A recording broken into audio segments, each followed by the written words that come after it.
হালাল উপায়ে পশু জবাই ও মাংস কাটার জন্য অত্যাধুনিক এই যন্ত্র বগুড়ায়। এই আধুনিক যন্ত্রের মাধ্যমে প্রতি ঘন্টায় 15টি গরু এবং 30টি ছাগল বা ভেড়ার মাংস স্বাস্থ্যসম্মত উপায়ে হালালভাবে প্রক্রিয়াজাত করা যাবে। হালালভাবে বিসমিল্লাহ আল্লাহু আকবার বলে এটা জবাই করা হবে। একজন মাওলানা যিনি এটা জবাই করার পরে এইটাকে আপনার উপরের দিকে কি বলে যে হ্যাঙ্গিং করা হবে। হ্যাঙ্গিং করে তারপরে তার চামড়াটাকে সেলা হবে, বডির হোয়াইট অফ অল যেটা সেটা বের করা হবে, তারপরে রেড অফ অল যেমন কিডনি, লিভার এগুলোকে আলাদা করা হবে।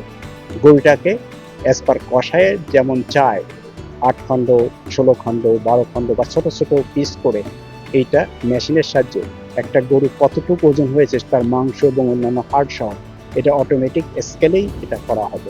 অত্যাধুনিক এই কসাইখানায় প্রথমে গরু বা ছাগলকে জবাইয়ের জন্য একটি যন্ত্রে তোলা হয়। এরপর একজন মাওলানার মাধ্যমে সম্পূর্ণ ইসলামিক শরিয়া ও হালাল পদ্ধতি মেনে পশু জবাই করা হয়। পরবর্তীতে ক্রেনের সাহায্যে পশুটিকে উপরে তুলে যন্ত্রের মাধ্যমে চামড়া ছাড়ানো হয়।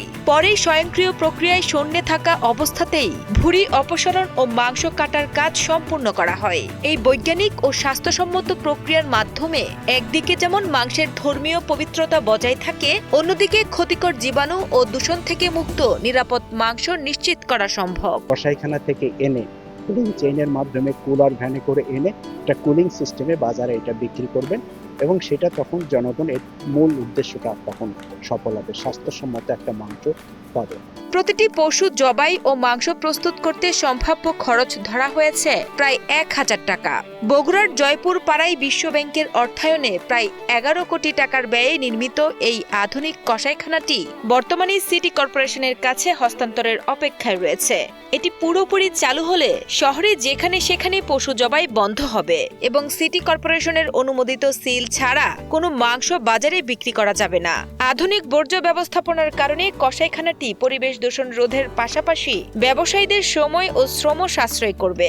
অত্যন্ত নিরাপদ এবং বৈজ্ঞানিক উপায়ে কিভাবে মাংস প্রসেস করতে হয় সেটি আসলে মূলত রোগমুক্ত অবস্থায় এই ধরনের কসাইখানা মিট প্রসেসিং সেন্টার থাকা উচিত প্রত্যেক জেলাতে। জুন মাসের মধ্যে এগুলো সব চালু হয়ে যাবে, অলরেডি চালু হয়েছে অনেকগুলো এবং হস্তান্তর করা হয়েছে। আশা করি পৌর কর্তৃপক্ষ যেটা পরিচালনা করবেন তারা তাদের নিজস্ব ব্যবস্থাপনায় অথবা তৃতীয় পক্ষের একটা লিজের মাধ্যমে যেটা পরিচালনা করবেন। আমাদের এই মেশিনগুলো এসেছে আমরা ইউরোপ থেকে আমরা নিয়ে এসেছি। ঝিনাইদহে আমরা অলরেডি শুরু করেছি, বাট বগুড়াতে এটা খুব তাড়াতাড়ি হ্যান্ড ওভার হচ্ছে। কালকেই হ্যান্ড ওভার করে দিতে চাই, এটা তাড়াতাড়ি শুরু।